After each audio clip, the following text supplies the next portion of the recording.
Olá, boa tarde, estamos ao vivo em ponto, como sempre, no horário, começando mais um podcast aqui diretamente do QG da Comédia, o primeiro episódio da semana, semaninha boa, hein, Murilo Moraes, boa tarde. Semana boa porque é a semana de pré-estreia, né? É isso, saiu agorinha há pouco o trailer oficial da segunda temporada de O Processo, daqui a pouco vamos soltar aqui durante o programa o trailer aí pra você, não precisa sair aqui do programa, fica aí que vamos soltar daqui a pouco o trailer, na segunda-feira estreia a nova temporada, certo, Murilo? Boa tarde. Tô animado demais, muito boa tarde, nariz entupido por motivos de rinite alérgica, então vou ficar com essa voz anasalada o programa inteiro. Sou o Moraes, estamos aqui mais uma semana. Para você que não é inscrito, se inscreva no canal, deixa já o seu like aqui no programa, que vai ser um programa bom, eu garanto para vocês.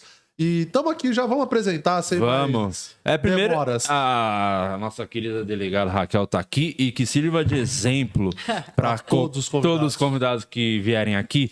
Que você vai vir num podcast de primeira qualidade. Primeira prateleira. O top, né? O supra-sumo dos podcasts. O suco do podcast. Você tem que trazer presentinho pra todo mundo. Olha, não é só pra você. Obrigado, viu? Muito obrigado, Raquel. Ia falar doutora. Não, Raquel. Aqui é informal. Tem um squeeze aí pra vocês lembrarem dos delegados de polícia, da polícia. Vamos tirar aqui. Vamos abrir aqui, ó. Tem um livro. Enquanto vocês estiverem praticando esporte. O livro da história. Praticando esporte, nós. Vendo o podcast errado. Ou falando no palco, né? Sempre a gente precisa nomear. Verdade. E tem aqui, ó, o livro da Sindipesp, 30 anos de luta, da Cristiane Fairbanks e da Estela Ribeiro, o livro do Sindicato dos Delegados de Polícia do Estado de São Paulo. É a história do Sindipesp, isso aqui. A gente fez foi bem difícil, porque a gente não tinha arquivo vivo, a gente teve que buscar ali entre os delegados. O sindicato foi fundado nos corredores do Departamento de Homicídio. À época, chamavam de subversivos, né? Porque foi logo após a Constituição de 88, que foi fundada em 89. Então, realmente tinha uma restrição muito forte, principalmente com polícia criando o sindicato, né? Porque o sindicato ele é pejorativo, ele é de uma forma equivocada, ele é colocado como algo pertencente ruim a ideologias, né? Sim. E não é. O sindicato é para defender um conjunto de profissões. Isso é uma garrafinha d'água? Falei, finalmente ganhei meu 38. Vou poder dar um... Não foi? Que tem o formato do 38. E tem o brochinho. O brochinho não veio. Ele tava pra chegar. Cadê o brochinho? Nosso brochinho. Não veio. Tá lá no Faustão, né? Quando ele ganha... Ele tá preso no Faustão. Ele mandou mensagem. Tem o brochinho. O apelido é brochinho. O apelido dele é brochinho. Pode chamar de brochinho. Murilo de brochinho. O brochinho, ele tá lá no Faustão, que ele foi gravar lá no Faustão. Ai, que legal. E ele acabou de mandar mensagem que ele tava indo embora e esqueceu a mochila dele no camarim. Voltou pro camarim, tá trancado no camarim e as coisas dele estão lá. Ele tá preso lá. É isso. Faustão começou a falar e ele não conseguiu sair mais. Então ele tá preso lá no Faustão. Obrigado, viu? Obrigado pelos brindes. Fica aí de exemplo pra qualquer um que Jonathan Neber, que vem amanhã. Rogério Vilela. É verdade. Tragam presentes, porque a gente gosta muito. Exatamente. Não é presente, é lembrancinha. Lembrancinha que vale como presente. Tava precisando do squeeze mesmo. A gente não falou dos membros, né, Murilo, também? Não, você que não é membro desta grande bobeira, vire membro aqui do podcast a partir de R$ 7,99. A partir não, por apenas R$ 7,99 você consegue virar membro e mandar suas perguntas exclusivas. Queria mandar um abraço já pra galera do OnlyFeios, que tá aqui sempre com a gente. O OnlyFeios é o nosso grupo exclusivo, que só pode entrar pessoa feia, assim como a gente. Então, mande a sua pergunta pra Raquel aqui, que eu vou ler durante o programa. E você que não é membro, vire membro e mande a sua pergunta lá no grupo do Telegram. Eu ia puxar uma coisa aqui, mas como o Brasil espera por você fazer a sua pergunta, que você faz em Já de primeira? Não, vou fazer depois. Não, programa que nem tem a ver. Vem jogador de futebol, você faz a pergunta do caso. Eu quero saber o que as pessoas estão sabendo. Mas vamos fazer depois. Vamos começar conhecendo a história da Raquel. Vamos por partes, então. Você... A gente sempre pergunta aqui como que você foi para sua profissão, isso sempre foi uma coisa que você queria fazer, virar polícia. Como é que é essa história? É engraçado que eu já tinha uma personalidade que combina com a minha profissão. Você é brava? Não é. Eu sou bem boazinha. A minha personalidade era aquela sensação de desconforto quando eu presenciava, por exemplo, na escola, tinha criança sendo vítima de bullying. Eu tava lá junto, aí tinha os populares que faziam as crianças vítima de bullying. Eu queria ser a não popular. Eu ia lá do lado da criança e falar, aqui na minha frente você não vai fazer. Tipo Então, a heroína ali salvando. a heroína senso não, de né? Porque às vezes eu era excluída junto. Aliás, sempre era. Aí eu andava com a turminha dos excluídos, mas não tinha problema nenhum, porque aquilo me fazia tão mal de ver uma criança, ou eu era adolescente, pré-adolescente, no shopping center, eu via. Eu lembro que tinha um casal de idosos esperando o elevador, aí uma cambada de adolescente entrando, você vai todo mundo pra trás. Quem era eu, né? Uma pré-adolescente. Vai todo mundo pra trás, quem vai entrar vão ser os dois. Aí todo mundo ficava meio assustado, porque você já fala tão assim, determinando, né? E aí eu fui descobrindo, eu queria, na realidade, ser médica legista. Aí eu tava estudando, eu falei assim, eu vou ser médica legista, porque eu acho que eu gosto dessa relação do crime, de investigação. E aí, quando eu fui perceber que eu tenho muita aflição com pessoas que agonizam, com dor, machucadas, fratura exposta, não tem problema nenhum com morto. Mas quando a pessoa tá machucada, Sofrendo ali. eu não conseguiria ajudar. E a medicina, a principal função é salvar vidas. Eu não conseguiria estar do lado de uma pessoa que está, até hoje, se a pessoa tá agonizando, baço pra fora, intestino, cérebro, eu não consigo. Então, agora, aí eu fui assistir um filme, né? Eu tinha 15 anos. Questão de Honra, Demi Moore e Tom Cruise. Não tem nada a ver com delegado de polícia, mas tem a ver com justiça, com investigação, com crime. Eu falei, é isso que eu quero ser. Esse é o que ele é advogado, o Tom Cruise? É esse? Eu acho que eles estavam no exército, ou na marinha americana. Existe um crime ali dentro. Não, é o do Chris Rock, né? Aquele Não, que lá é G.I. outro, Jane, aquele lá. G.I. É Jane. antigo. Na época que eu tinha tem a 14, Demi 15 Moore, anos. Não. E é bem legal. E aí eu fui já direcionando vestibular para a faculdade de Direito, para ser delegada de polícia, eu já sabia. Quando eu prestei o vestibular, já sabia a profissão que eu Esse queria. processo é muito demorado? É difícil pra se virar policial, assim? Então, o estudo e tal? Demorado por quê? Porque você tem que ter 5 anos para ser para policial. Hoje, a maioria das carreiras policiais da Polícia Civil ou Polícia Federal existe. Eles pedem que tenha nível superior, né? Então, uma faculdade. E, para ser delegado de polícia, é preciso que você tenha a faculdade de Direito. Então, no mínimo 5 anos, no mínimo 3 anos de exercício da faculdade de Direito, né? Da advocacia. E aí, você tem que prestar o concurso. Só que eu demorei porque, para prestar o concurso, você tem que estudar, você tem que se dedicar. Não é fácil, né? Não é uma coisa... Fiquei 5 anos lá em diversas reprovações, prestando concurso no Brasil inteiro, mais de 30 reprovações em vários concursos públicos para delegado, em vários estados, até que eu passei, depois de 5 anos. 5 anos, tá? 5 anos, é muito... Ou seja, eu me formei, comecei a estudar 6 anos depois de formada e passei em 2011. É, que vale a pena a gente falar pra galera que tá vendo que a Raquel é a pica, né?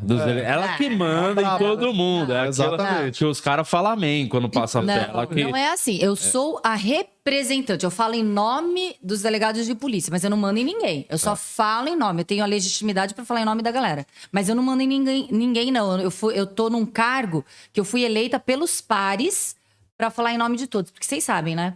A lei orgânica impede que o policial ele exponha mazelas que tem dentro da polícia, problemas internos, publicamente. Sim. É proibido.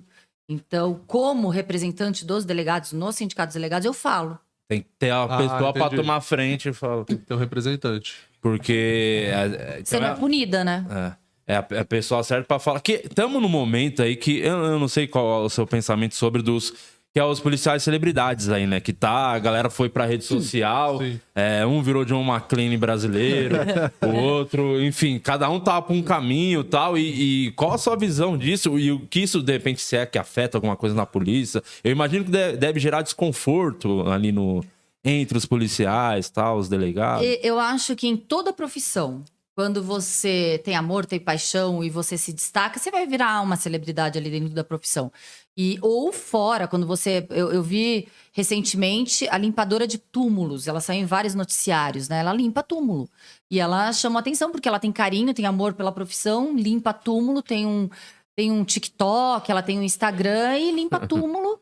E tá ali. Então, assim, eu tô falando que independe Sim. da profissão, se você faz com carinho, com afinco. É que, assim, quando a gente tá numa profissão, a profissão polícia faz parte da instituição de Estado, você tem regras, você tem normas. A polícia, ela não pode ser propriedade do policial, é o contrário, o policial que faz parte da polícia. E quando você quer se apropriar, de repente, da polícia como você fosse símbolo ou personificar, eu vou tentar falar sem ser tão técnica, mas você viola alguns princípios da administração pública, que é a impessoalidade. Tipo, olha, pessoal, isso é a polícia, né? Tipo Dória, o governador, ex-governador. Quando ele pinta o palácio do governo com as cores que ele acha que ele tem que pintar, aliás, teve até alguma escola que ele teve que tirar a pintura que equivaleria ao partido do PSDB, cores amarelo e azul. Quando você personifica algo que é de todos, a polícia é da sociedade, a polícia é do Estado. Aí você quebra aquele regulamento que você já sabia antes de entrar.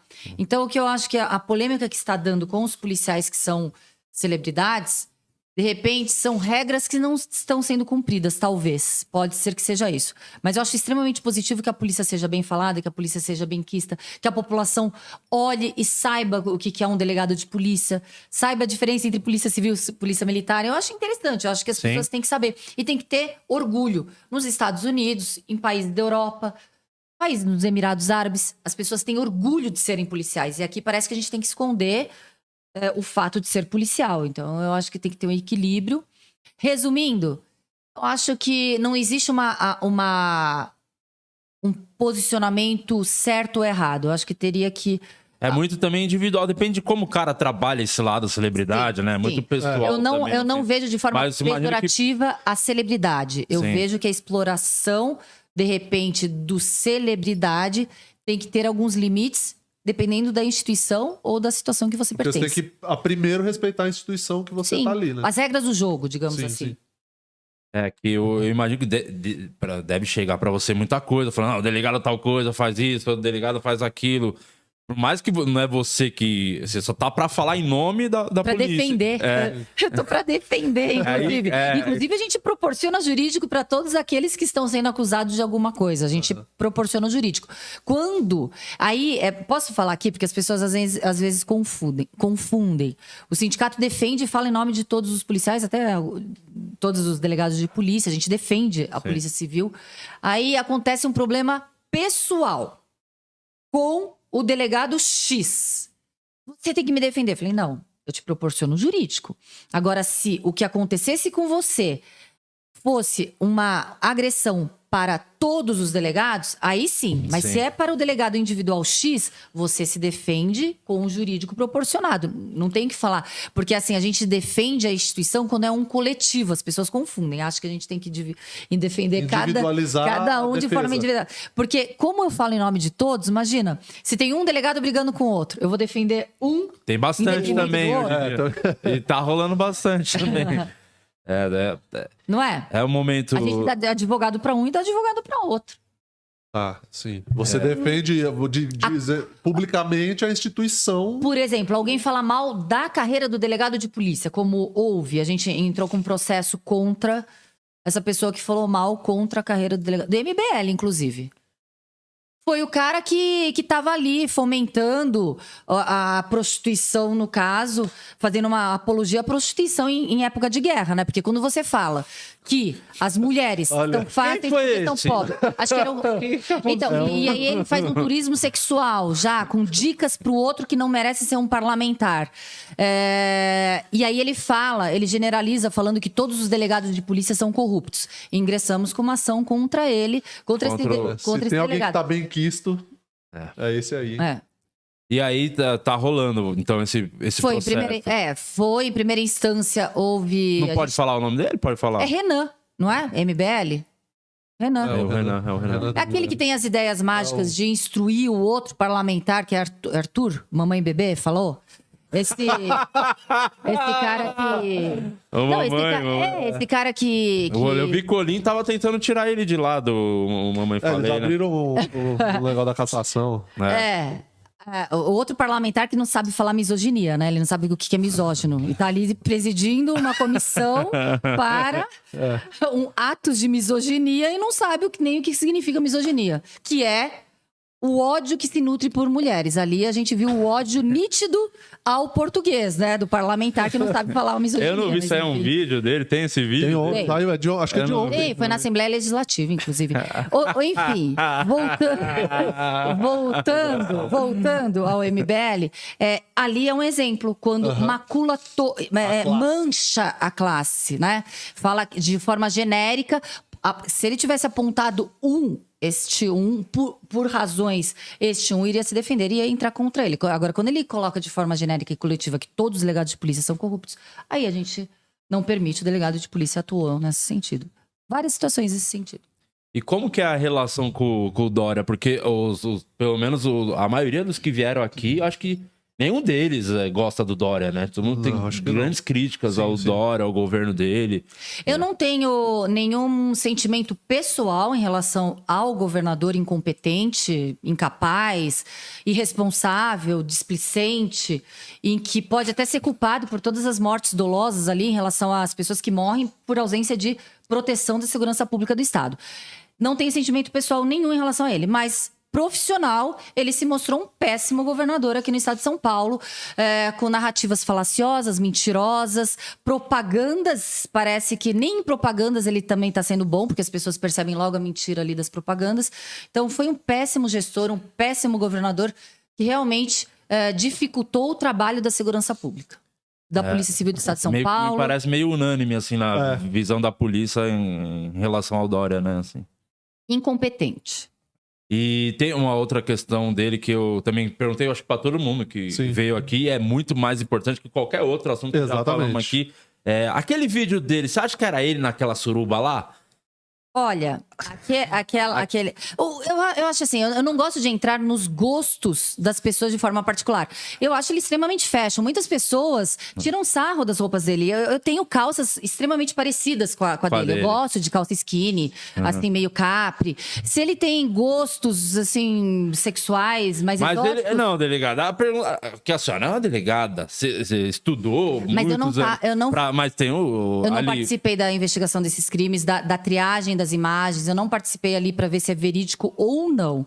Então eu não... Mas pra chutar, se fosse pra chutar... Assim... Não, mas assim, pra mim, como a gente vê tanta situação bizarra, os gostos particulares das pessoas, eu nem me acho no direito de falar que é bizarro. Se ele gosta de ter sexos ou diversões sexuais com 10 pessoas, ou com uma, ou com homens, ou com mulheres, assim, a gente não julga, eu não julgo as pessoas.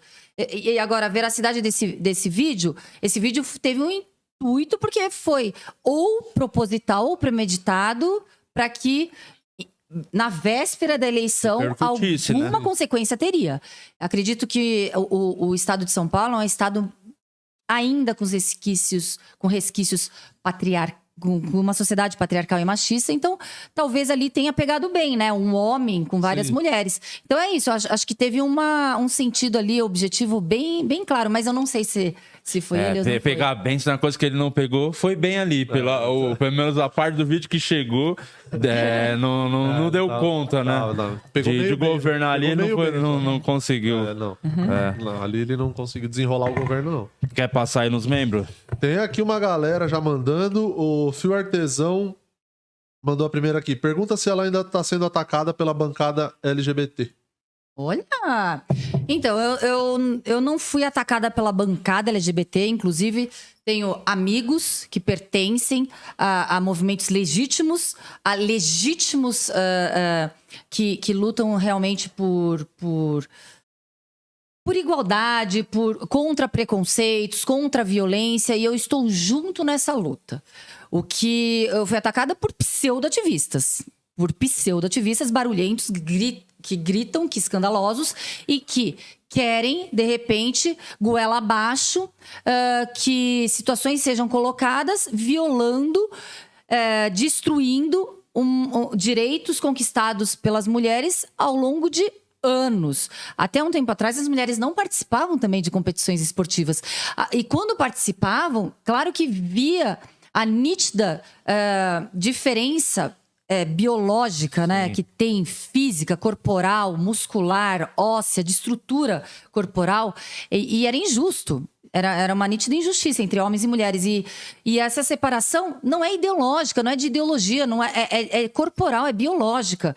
Eu, como atleta, pratiquei esportes desde os meus 3 anos de idade. E esporte de combate, taekwondo, capoeira. Já fui em campeonatos de capoeira e também de taekwondo. Eu me recusaria a competir com uma trans mulher, porque eu sei que a formação do corpo, a estrutura de força é completamente desproporcional. Então, foi isso que eu falei. Eu falei que a gente tem que lutar pelos direitos das minorias, dos direitos daqueles que são injustamente, todos que são agredidos e violados, é uma injustiça. Estou do lado deles, de todos. Mas o que a gente não pode é querer uma solução rápida na destruição de direitos de outras pessoas, no caso as mulheres. Isso. Ainda mais no de combate ali no taekwondo, né? Até tem história no MMA que teve um lutador que se mulher transgênero, né? E ali foi participar contra uma mulher biológica, deu traumatismo craniano, ficou internada na UTI. E eu esqueci o nome do dono do MMA, é bem famoso. Vocês me lembrarem. O Dana White? Isso. Ele falou, isso é covardia pura, eu não quero isso aqui. E assim, tiveram 2. O que eu acho é que as atletas mulheres, se essa situação persistir, as mulheres estão ali competindo diretamente pelo segundo lugar. Então a gente tem que rever essa situação. Eu vi que recentemente agora, na Inglaterra, o primeiro-ministro já proibiu a participação de mulheres trans nos esportes de mulheres biológicas. Mas isso não é uma forma de exclusão? Não. Acho que não. Você já tá. Se você colocar mulheres trans participando, competindo com mulheres biológicas, você está excluindo as mulheres biológicas a poderem competir pela primeira colocação. Critérios devem haver. Mesmo se for um esporte coletivo, na sua opinião. Tipo, Também. sei lá, um vôlei, por exemplo. Vôlei. Também.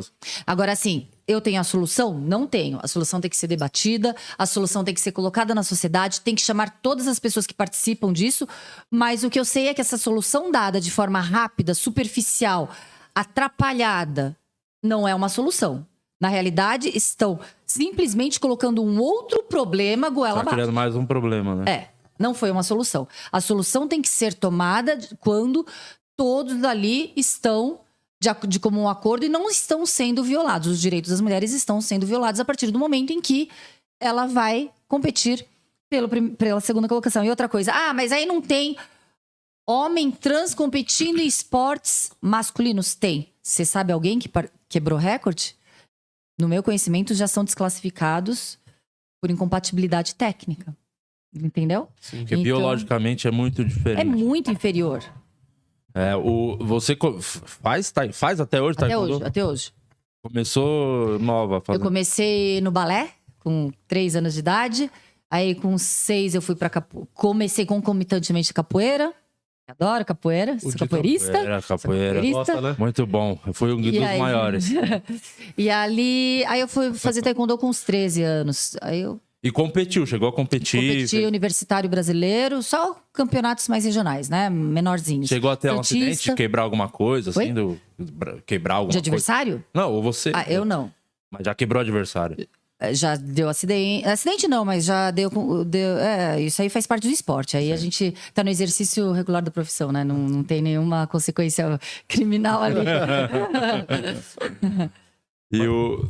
Não, você pode puxar. Não, vou puxar aqui o Guilherme Melo. Pergunta pra ela. Ele falou do caso Evandro, já vamos falar disso com toda certeza, que hoje é meu dia, né? Hoje é meu dia. E como que evoluiu o trabalho de investigação dos inícios do início dos anos 90 para hoje, além da tecnologia, assim? O que mais se tem? E produção, traz mais café, por favor. Olha, eu entrei na polícia em 2012. Certo. Estamos em 2022. Então, eu não estava dentro da instituição nos anos 90, 2000, sim. Até porque eu estava no colegial.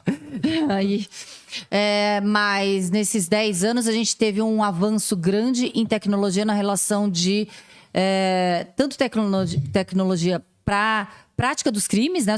Os crimes estão sendo muito praticados através dos meios virtuais e também tecnologia para a investigação dos crimes, não só os crimes praticados através dos meios virtuais. Então, a gente viu uma tecnologia de internet, né, de em relação a isso. E na sua época, para entrar na polícia, como que foi? Como mulher, tal, sofreu uns perrengues até para construir a carreira? Como é que foi?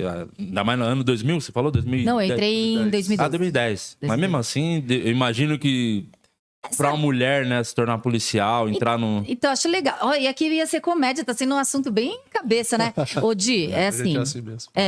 surpreende. É assim. Concurso público, todo mundo sabe, é uma forma democrática para você ingressar. Homem, mulher, você vai lá, presta concurso, estuda, tem uma peneira ali, primeira fase, passa a segunda fase, terceira fase. É uma triagem, assim, muito democrática. Você pode ter estudado numa escola pública, numa escola privada, faculdade que for. Se você se dedicar a estudar o edital, que é a lei do concurso, né? Tudo aquilo que vai cair, você vai passar. Homem e mulher, da mesma forma. Mas aí é muito importante a sua pergunta e é muito importante que a gente coloque que não existe essa mesma forma democrática na ascensão da carreira dentro também de uma instituição, no caso, uma polícia civil, uma instituição de Estado. Ali a gente vê vários óbices para as mulheres chegarem a cargos e lugares de comando. Não depreciando, há uma necessidade, é essencial que tenhamos mulheres nas delegacias das mulheres. Tenhamos mulheres como assistentes de chefes de departamentos. Mas a gente não vê mulheres no comando da instituição. Então, o que a gente vê é simplesmente uma polícia de homens pensada por homens para homens. Infelizmente, ainda é assim. Estamos em 2022, ainda temos... Por exemplo, a gente teve a primeira mulher como presidente do Sindicato dos Delegados há 4 anos atrás. Em 30 anos de história, eu fui a primeira mulher que fui eleita para representar os pares. Tudo bem, temos 12% de delegados de polícia num contingente de 2.300 policiais, delegados de polícia. Mas mesmo assim, eu acho que existe ainda uma timidez muito grande para que a mulher tenha uma ascensão. E você acha que o fato da própria profissão de policial e tudo mais, é uma profissão que sempre foi associada a homens? Sempre, né? Então, eu acho que isso leva... Por exemplo, você agora no seu cargo, você está fazendo de tudo para trazer mais mulheres e mostrar, não, se você quer ser, você vai conseguir, tipo, vem pro nosso lado, tá ligado? É bem legal também, porque as mulheres, às vezes, quando eu entrei, isso é, olha, eu tô refletindo e tô pensando e vou falar isso agora. Nunca falei isso. Pela sua pergunta, pela sua provocação. Parabéns, mulher. Finalmente. Pela sua provocação. Até que enfiou só de 200 e caralhada vai evoluindo. Não, a sua provocação fez com que eu pensasse. Quando eu entrei na academia de polícia, eu sou uma pessoa que eu me considero vaidosa. Na academia de polícia, éramos 17 mulheres entre 200 alunos em formação. Sim. 17 mulheres entre 200 alunos em formação. O que eu percebia das minhas colegas? Unha vermelha? Claro que não. Batom vermelho, maquiagem, acessório? Claro que não. Eu, no meu primeiro dia de academia de polícia... Por quê? Porque as mulheres falam assim, se eu for assim, muito emperequetada, talvez a minha capacidade profissional seja colocada em xeque como se eu não fosse boa o suficiente, tanto quanto os homens. Eu não. Primeiro dia de aula, eu fui com uma maquiagem... Porque daí, o uniforme para delegado de polícia na Cadepol é uma polinho azul marinha. Azul marinho. Aí eu fui com uma sombra azul, batonzão vermelho, uma pulseirona azul para combinar com um brinco azul e fui lá. E com a calça tática, uniforme tático, botina tática, cinto tático, mas eu fui bem feminina. E as meninas lá realmente bem, sem muito acessório estético, muita vaidade. Deixava até o buço, né? Não, assim também não. Mas assim, sem mostrar muita feminilidade que é inerente... Sim. As pessoas que são vaidosas, não que todas as mulheres devem ser. Mas aí eu fui perceber, olha que engraçado. No meio da Cadepol, a gente teve quase 4 meses de Cadepol. Depois de 2 meses, ai, Raquel, você acredita que eu também vou vir assim? Aí começaram a vir de pulseirão, de brincão, de batonzão. Ai, adorei esse seu batom. Era na época que todo mundo usava rosa-choque, vocês lembram? Aquele rosa bem fluorescente. O Murilo usou muito. Não lembro. 10 anos atrás. Aí eu pus esse batom. Aí as meninas começaram a usar o batom, perguntando a cor.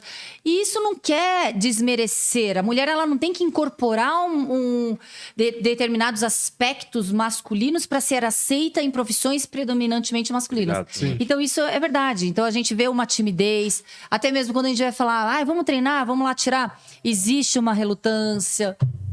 Talvez as mulheres se cobrem demais, eu percebo. Porque a mulher, ela... eu sou muito amiga dos homens. Eu acho que homens e mulheres são iguais. Não me levem a mal agora que eu vou falar, tá? Não me levem a mal. Eu vou tentar falar sem ninguém me levar a mal, porque eu tô aqui cercada de homens. Se tem um lugar que ninguém vai te levar a mal, Raquel, é aqui, porque as pessoas levam a gente a mal. Que bom. Mas assim, tenho um marido maravilhoso, vários amigos, cercada de homens, mas vocês percebem que a gente tem muito mais homens medianos, medíocres, em ascensão, em comando. E quando as mulheres estão lá, elas se autocobram, elas têm que ser melhor em alguma coisa, elas têm que ser multitarefa, elas têm que ser muito.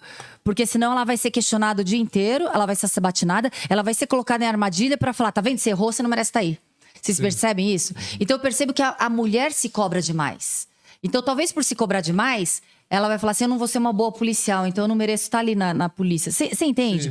Os homens são mais audaciosos, são mais impetuosos. As mulheres, para elas aceitarem uma situação, elas têm que ter muita certeza. E quem tem certeza de alguma coisa nessa vida? A gente não tem certeza de nada. Então, dá muito medo, e esse medo é um medo que impede, eu vejo, inibe, causa uma inibição. As mulheres têm inibição de se expressar pelos julgamentos, têm inibição de se colocar, esse projeto é meu. Eu que tive essa ideia dessa estratégia para que a gente possa investigar, a estratégia é minha. Fica mais tímido, eu percebo isso. Mas com o tempo, conforme... eu acho que as coisas estão mudando para esse sentido que você falou, das mulheres conseguirem se colocar mais mesmo, né? Dentro, mesmo em lugares mas não que a gente tenha que colocar polos de agressividade, homens contra mulheres, né? Não, porque se hoje eu tô aqui, é graças aos meus colegas que sempre me deram respaldo. Graças aos meus colegas homens, que eu tô cercada de homens, que me ajudam a de repente, tomar uma decisão, que me ajudam a combater pequenas agressões, né? Que a gente vê realmente de pessoas babacas, então, misóginas. Misóginas! Tem que fazer um compilado dele, falando lá o coisa, e ela falando. É isso. E aí fazer um videozinho, um corte desse. O seu marido é policial, certo? Policial. Você já conhecia ele de antes? Como é que... Conta essa história de amor pra gente. Tá muito sério. Eu quero saber a história de amor. Se ele foi o pica mesmo na hora de chegar, se foi todo... Quem que foi pra cima de quem? Como é que foi isso aí? Eu conheci o Marcel antes de ser delegada de polícia, antes dele ser policial. Eu namorava, a época do que eu estava estudando pra concurso, e ele namorava também uma moça. Como os dois atiram muito bem, já não tem mais... E aí, inclusive, ele foi em um aniversário meu com essa moça, com essa moça. E essa moça era uma colega minha, e ela, uma certa vez, ela ficou bem brava comigo, falando, me colocou assim, como se eu estivesse dando em cima do namorado dela. Mentira que teve essa. Teve. Ela não é da polícia, ela não é da polícia, não. Não. Há 15 anos atrás, eu falei assim, com toda delicadeza, eu falei assim, querida, não fala assim comigo, vai. Enfim, aí a menina resolveu não falar mais, assim. E aí eu fiquei cabreira com isso, né? Fiquei encafifada. Eu falei assim, gente, se a menina chega pra mim falando que eu tô dando em cima do cara, onde há fogo, há fumaça. Esse cara deve estar falando alguma mentira, porque eu sou do time que ninguém é paranoico. As pessoas, elas têm alguma coisinha, porque onde há fumaça, há fogo. Será que ele inventou alguma coisa? Do Marcel, no caso. Muito fogo. Na hora eu me defendi contra a acusação infundada dessa menina, mas aí eu fiquei desconfiada dele. Mas nessa época você já tava solteira quando teve essa acusação? Tinha acabado de terminar o meu namoro. Tinha acabado de terminar. Daí eu falei assim, ele deve ter feito algum comentário. Homem,